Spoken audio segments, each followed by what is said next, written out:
দেখো, all fractional numbers are rational number but all rational numbers are not fractional number। অর্থাৎ সমস্ত মূলদ সংখ্যা কি হবে, ফ্র্যাকশনাল নাম্বার হবে না, কিন্তু সমস্ত ফ্র্যাকশনাল নাম্বার মূলদ সংখ্যা হবে। এবার তাহলে দেখো কেন হবে। তাহলে ফ্র্যাকশনাল নাম্বারকে পি বাই কিউ ফর্মতে লেখা যায়, যেখানে Q not equal to 0, P এবং কিউ কি হবে, অখণ্ড সংখ্যা হবে। আর রেশনাল নাম্বার ডিফিনেশনে কি বলা আছে, রেশনাল নাম্বারকেও পি বাই কিউ ফর্মতে লেখা যাবে। এখানে পি আর কিউর কি পার্থক্যটা থাকবে, পি এবং কিউ কি হবে, হোল নাম্বার না হয়ে ইন্টিজার হবে।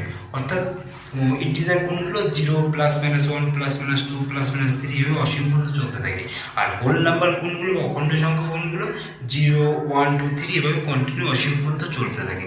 তাহলে যেহেতু ফ্র্যাকশনাল নাম্বারের যে রিপ্রেজেন্টেশন পি এবং কিউ দ্বারা হয়, এই